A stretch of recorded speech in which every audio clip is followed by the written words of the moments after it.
Егер де видео тым қатты ұзақ болатын болса, онда телеграм-каналға осындай конспектін қылдырып кететін боламын. Телеграм-каналда осы қысқа түрде видеода айтылған мәліметтерді оқи алатын боласыздар. Ең бірінші, давайте ең арзан, одан кейін ең қолжетімді түрінен бастайық. Бұл әдіс бізде клиника генеолог әдіс деп аталады. Одан кейін бұның жалпы үш маңызды сатылары бар. Біріншісі ол бізде мәлімет жинау.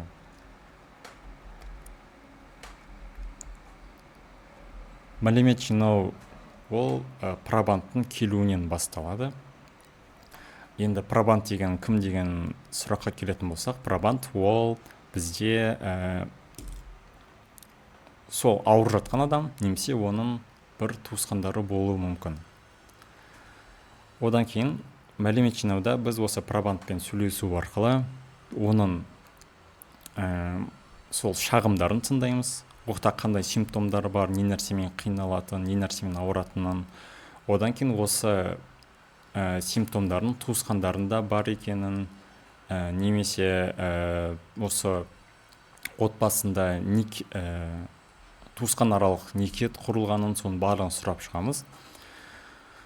Одан кейін екінші сатысына өтетін боламыз. Мәлімет жинауда тек қана сөйлесу емес, одан кейін егер де қатты керек болып жатса, ол жақта әртүрлі лабораториялық зерттеулерден өткізе аламыз. Одан кейін екіншісінде осы мәліметтерді жинап болғаннан кейін біз шежіре құрастырамыз. Енді мен жақта шежіре құрастыратын өзінің бір ережелері бар.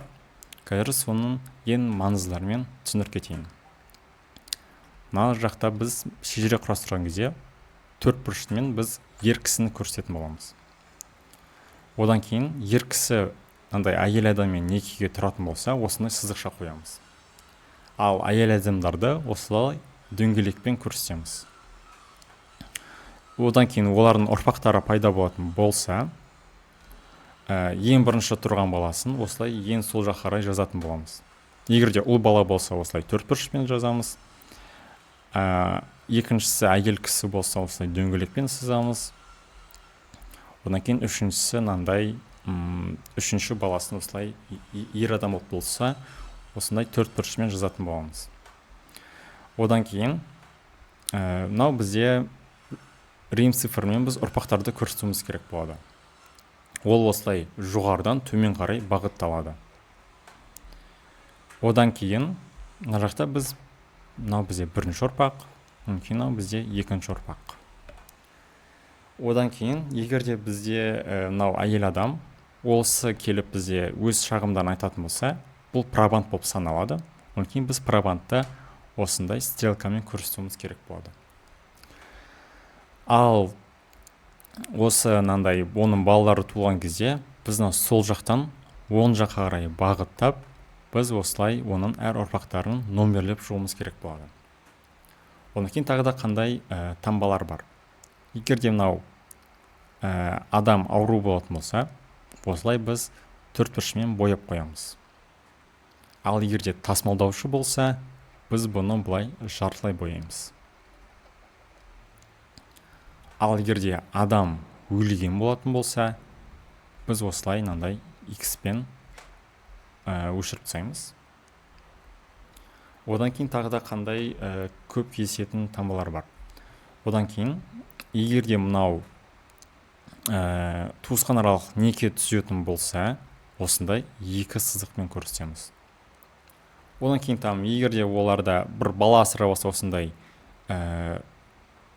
үзік сызықпен сызау деген түрлері бар, бірақтан олар негізінде көбінесе олай кездесе бермейді. Егер де керек болса, жатталсандар болады. Жалпы шежіре құрастыру осы ең маңыздыларын айтып шықтым. Енді ең үшінші сатысына келейік. Үшінші сатысы ол бізде аталады генеалогиялық талдау деп. Генеалогиялық талдау ол екі заттан тұрады. Біріншісі тұқым қуалау сипатын талдау, екіншісі тұқым қуалау типін талдау. Мен жақта конспектімен дайындап қойдым. Мына жақта тұқым қуалау сипаттары жазылып тұр. Кейін жақта тұқым қуалауының типтері жазылып тұр. Мысал ретінде мына жақта бізде аутосомды доминантты берілген. Кішкене цитологияны еске алатын боламыз. Одан кейін былай жазыпты: екеуі де сау ата-аналардан барлық балалары сау туылады дейді. Ол енді менің ойымша түсінікті. Себебі бұл аутосомды доминантты түрі болып тұр. Екеуіне де ресивті болады, яғни олар сау болып тұр. Осыдан олардан тек қана ресивті ғана тарап, тек қана сау балалар туылады. Әрине инвитро деген бар, немесе де-ново мутациялар бар. Яғни кездейсоқ мутациялардан ауру бала туылуы мүмкін. Одан кейін екеуі де ауру ата-анадан зілді ауру туымен балалар туылады дейді. Жалпы сипаттар осылай. Бұны зілді деп тұрған себебі екеуі де үлкен АА болады да, и осындай өте зілді ауру бала туылатын болады. Осылай әр нені түрлерін осылай жазып шықтым. Мүмкін осындай мысалдармен бердім. Егер де керек болса оқып алсаңдар болады. Бұның барлығы Telegram каналда тұратын болады. Жалпы клиника генеалогиялық әдіс осындай 3 маңызды сатысын ұмытпауымыз керек.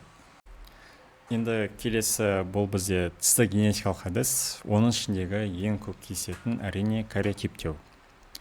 Ең бірінші кариотиптеу деген кезде біз кариотип деген сөзді түсінуіміз керек. Кариотип деген ол барлық хромосоманың жиынтығы. Мысалы, бір адамдағы хромосомалардың жиынтығы. Біз білеміз, қалыпты 46 хромосома болады. Осы кезде кариотиптеуде біз осылай жұп хромосомаларды қойып, осындай 46 хромосоманы шығарып беруіміз керек болады. Егерде сау адам болатын болса әрине. Былай айтқанда хромосоманың жиынтығы. Енді кариотиптеуде осы негізде жатыр. Біз осылай хромосомалардың былай қойып шығуымыз керек болады. Енді кариотиптеуде қадамдар болады. Соның ең бірінші қадамы ол перифериядан қан лимфоциттерін алу, немесе тағы да теріден біз фибробласттарды алып, соларды сол жасушаларды алып, кейін микроскопқа қойып, солардың кариотиптерін қарай алатын боламыз. Осыған байланысты біз ең бірінші қан лимфоцитін алдық, мысал ретінде. Бірінші қадам. Одан кейін екінші қадам оған митогенді қосу. Бұның не маңызы бар? Митоген деген сол енді түсініп тұрғандай митоз процесін бастайды. Яғни G0 сатысынан оның көбеюіне алып келетін болады. Бұл жақта енді біз фета-гемоглютининді қосып тұрмыз. Атын міндетті түрде жаттап аламыз. Одан кейін осылай митогенді қостық. Осылай бізде G0 сатысынан ол пролиферация сатысына өтті. Одан кейін біз білеміз, именно кариотип ол бізде метафазада өте жақсы көрінетін болады. Бұның себебі бұлардың барлығы мынандай, егерде мынау жасуша болса, осы полюста, полюс деп қарайық, осы жақта хромосомалардың барлығы осылай тұратын болады. Сол үшін бізге именно метафаза фазасы керек болады. Сол үшін біз хлорхицин, мүмкін нокодазолды қосатын боламыз. Бұлар бізде қандай әсерлері бар?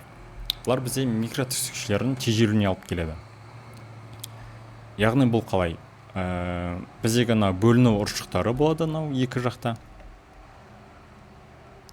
Осылар хроматиндерге бұлай бекіне алмай қалады.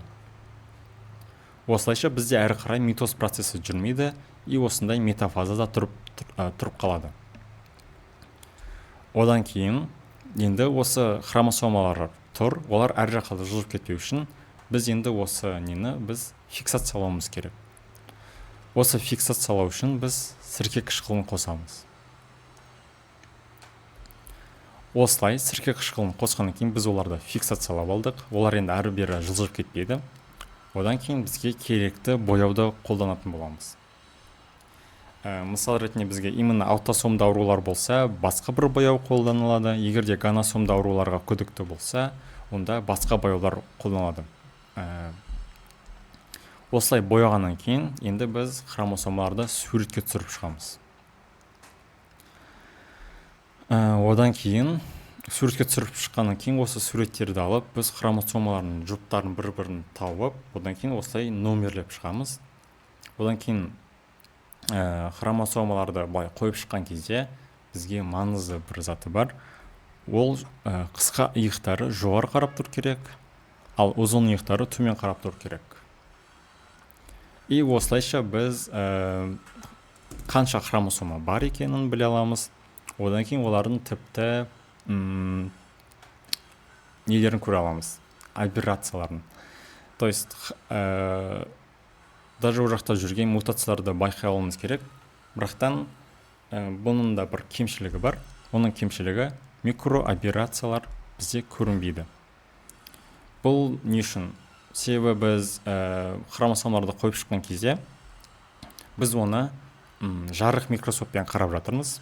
Ал егерде жарық микроскоптың масштабы ол микроаберрацияларға жетпейтін, одан да кішкентай болатын болса, онда біз оларды тупо көре алмай қалуымыз мүмкін. Мүмкін оларды өткізіп аламыз.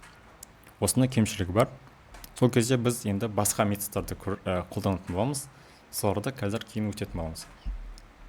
Жалпы мына жақта ең бірінші жаттау керек нәрсе, мен ойымша қан лимфоцитін ол ешқашан ұмытпаймыз. Жаттау керек нәрсе мысал ретінде митогенді қолдануымыз. Себебі ол бізден негізінде жасушалар ол біз социологиядан өткеніміз, олар көбінесе жин ұрсасын тұрады. Сол үшін оны пролиферацияға қойып алуымыз керек. Одан кейін бізге именно метафаза керек, себебі хромосомалар бір полюсте жиналып тұр. Сол үшін бізге колхицин деген сөзді ұмытпауымыз керек. Нисинокадазол дегенді. Себебі біз микротүкшелерді тежеп алуымыз керек. И одан кейін бізге міндетті түрде фиксациялау керек. Сосын сірке қышқылын қолданамыз. Осы жалпы үшеуін көбісін ұмытып кетіп жатады. Осыларды қатты жаттауымыз керек болады. Енді келесі бізде молекулалық цитогенетикалық әдіс, соның ішіндегі фиш әдісі. Негізі фиш әдісі ол более андай күрделі келеді. Бірақтан мен қазір барынша түсінікті, оңай тілде түсіндіретін боламын, және де әрине қадам-қадам бойынша түсіндіремін. Так, ең бірінші бізге ДНК зондты дайындау керек. Мүмкін яқта ДНК зондтың формуласы тұр деп те айта салайын. Ол яғни мынандай бізде бір тізбекті ДНК. И енді сұрақ туындауы мүмкін. Ол именно қандай ДНК деп. Біз мына жақта мысал ретінде біз 6-шы хромосоманы зерттейтін болсақ, какой-то бір аймақты, біз именно осы ДНК зондты дайындайтын кезде біз сау ДНК-ны алып аламыз. То есть ешқандай мутацияға ұшырамаған, барлығы дұрыс кодталған, дұрыс нуклеотидтен тұратын бір тізбекті ДНК-ны аламыз. Одан кейін мынау ДНК зондта бізге маңызды, ол бізде мынандай биотинмен байланысу керек. Биотин ол не үшін керек?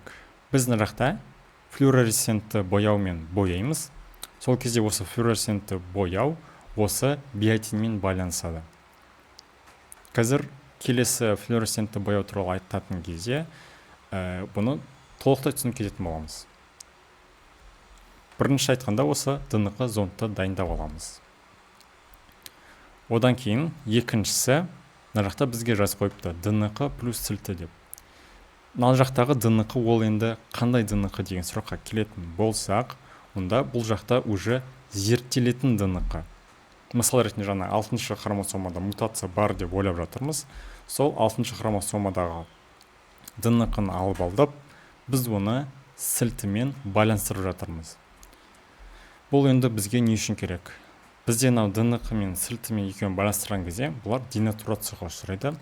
Ал ДНК денатурацияға ұшыраса, онда екі тізбектіден ол мынандай бөлек бір тізбек және де бір тізбекке бөлінеді. Одан кейін біз ДНК зондпен өңдейміз. Ол енді қалай? Бізге ең басынан ДНК зондты дайындап алдық. И нақты мына бізде сау ДНК тұр. Одан кейін мына жақта біз екі ДНК-ны біз екіге бөліп алып, мына бір сау и мына жақта зерттелетін, возможно сау немесе мутацияға ұшыраған ДНК екеуін бір-біріне былай байланысатын болады. Енді мына ДНК қайтадан ренатурацияға ұшырайды. Сол кезде мынау жаңағы ДНК зондпен зерттелетін днқ екеуі бір-бірімен былай байланысты, комплементарлы болып келді. И осылай енді мына бізде днқ зондта биотиндер бар. Осы биотиндерге біз флюоресцентті бояуды қостық. Сол кезде мына жаққа бізде осы днқымыз, олардың барлығы бояумен көрінетін болады. Ол енді примерно былай деп қарастырайық. Мынау жаңағы біздегі днқ зонд, мынау біздің зерттелетін днқ. Екеуі осылай байланысты. Одан кейін біз мына флюоресцентті бояуды алып келдік. Одан кейін флюоресцентті бояу осылай биотинмен байланысып жатады. Одан кейін мысал ретінде бұлар мына жақта бізде именно сау сау днқ-ны қайталап тұр ғой. Ал мына жақта бізде мутация бар деп ойлайық. Ал енді бізде ары қарай осылай жалғасып кетеді. И мына жақта мынандай бос орын қалып қалды. Бізде флюоресцентті бояу осылай байланыс тұрған жаттарды көрсетіп тұрады, то есть днқ-ларды. Ал мына боялмаған жақ осылай көрінбей қалады да. И біз түсінеміз сразу. Опа, значит, 6-шы хромосомада бізде мутация бар. Себебі сау днқ-мен ол сай келмеді, и осылайша боялмай қалды деген сияқты. И бүкіл фиш негізі осында жатыр.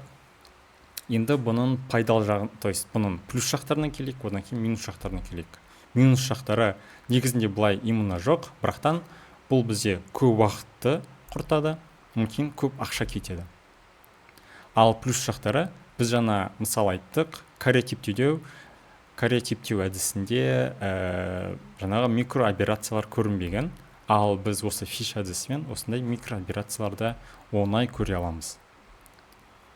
Надеюсь, барлығы түсінікті болды. Қазір мен молекулалық кинетикалық әдісті түсіндіретін боламын. Бұның алдында мен сызып отырып түсіндірген едім, бірақтан ол запись сақталмай қалыпты. Қазір мен мына жақта өзімнің конспектімді көрсетіп отырмын. Бұл конспекттердің барлығы Telegram каналда болады. Егер де керек болса, сол жақтан оқи алатын боласыңдар. Енді мына жақта қадам-қадам бойынша жазғанмын. Енді бірінші қадамға келейік. Негізі молекулалық кинетикалық әдіс деген кезде ең бірінші біз ПТР-ді еске алуымыз керек, себебі осы жақта ол өте маңызды рөл ойнайтын болады. Біз осылай днқ-ны, яғни ПТР әдісін, то есть молекулалық генетикалық әдісте біз көкеті бір мутацияны табуымыз керек. Осыған байланысты біз днқ кесіндісін аламыз. Одан кейін днқ кесіндісін алған кезде ол жақта біз адамның бүкіл хромосомалы днқ-ларын алып отырмаймыз. Именно бізге керекті зерттейтін аймақты аламыз. Сол аймақты алғаннан кейін біз ПТР әдісін салатын боламыз. Бұл ПТР әдісінде біз днқ-ны көбейтіп алуымыз керек. Яғни именно зерттелетін аймақты. Себебі ол біз бір ғана аймақты алып отырып, оны зерттей сала, біз сразу мутацияны таба алмаймыз. Осыған байланысты біз оларды көбейтіп алуымыз керек. ПТР өзі 3 сатыдан тұрады. Біріншісі денатурация, екіншісі праймермен байланыстыру, үшіншісі элонгация. Денатурацияда біз 94 градуспен бұларды ысытамыз, то есть жылытамыз. Одан кейін бізде жоғары температураға байланысты ол жақта денатурация ұшырап, днқ екі тізбекке ажыратылынады. Біз жаңа айттық, ПТР-да именно днқ-ның көлшемдерін көбейтеміз деп, яғни әрбір ПТР-ді жүргізген сайын бізде днқ екі еселене отырады. Ол енді қалай? Біз жаңа бір днқ-ны екі тізбекке ажыратып алдық. Енді осы бір тізбекті днқ-дан біз екі тізбекті днқ-ны жасаймыз. Осыған байланысты біз мына праймерлермен байланыстырып аламыз. Олар праймерлер именно комплементарлы болып келетін болады. Одан кейін әрі қарай осы комплементарлы тұрған праймер менен бір тізбекті днқ-ның арасына біз үшіншісі элонгация сатысын жасаймыз. Элонгация сатысына 72 градуста болады. Мүмкін бұл жақта днқ полимеразаларды қосатын боламыз. Мүмкін осы днқ полимераза жаңағы праймер мен бір тізбекті днқ-ның арасында екеуі тұрып, одан кейін ол екінші жаңа тізбекті түзеді. И осылай біз днқ-ны екі еселеп алдық. И біз осы процессті 30 есе, то есть 30 рет қайталайтын боламыз. Одан кейін бізде зерттелетін аймақтың саны көбейді. Бірақтан бізге ондай ұзын днқ керек емес. Бізге именно бөлшектенген түрде ол ыңғайлы болады. Сол үшін екінші қадамда біз днкларды фрагменттеп бөлшектеп аламыз. Бұның барлығы рестриктаза деген фермент арқылы жүзеге асатын болады. Мүмкін үшіншісінде электрофорез. Бұл маңызды қадамдардың бірі. Бұл электрофорезді жүргізу арқылы біз днқны, то есть ПТР әдісі дұрыс жүрді ма, жүрмеді ма, соны анықтай аламыз. Электрофорезда жаңағы ферменттелген днкларды алып, оларды агрозды немесе полиакриламидті гельге саламыз. Одан кейін бұл гельге салғаннан кейін бұларда бізде зарядтар болады днқда. Осы зарядтарына байланысты олар электрофорезді жылжытын болады. Осы электрофорезді жылжуына байланысты біз олар днклардың размерлерін біле аламыз. И осы размерге қарап отыра біз ПТР дұрыс жүрді ма, жүрмеді ма, соны біле алатын боламыз. Одан кейін төртіншісі. Бұл жақта уже жаңағы визуалды түрде қарайтын боламыз. Бұл почти жаңағы электрофорездің соңғы қадамдардың бірі деп айтсақ болады. Бұл жақта біз уже маңызды түрде этидибромидін қосатын боламыз. Жаңағы гельдің үстіне тағы да. Одан кейін этидибромиді днқмен байланысып, бұлар енді андай, оларды ультракүлгін сәулемен сөйлегенде спектр беретін болады. И осылай жарқыраулар пайда болады. И сол жарқырауларға байланысты біз днқ фрагменттерін таба алатын боламыз. Одан кейін жаңағы рестриктазаның ферментінің пайдалары айтылған, яғни қысқартылғаннан кейін біз оларды ыңғайлы көре аламыз. Одан кейін осыларды қарау арқылы, яғни ұзындығына қарау арқылы біз мутацияларды анықтай аламыз. Ол енді қалай? Мысал ретінде жаңағы зерттеліп жатқан днқда көптеген мутациялар болса, онда соответственно оның размері кішкентай болады.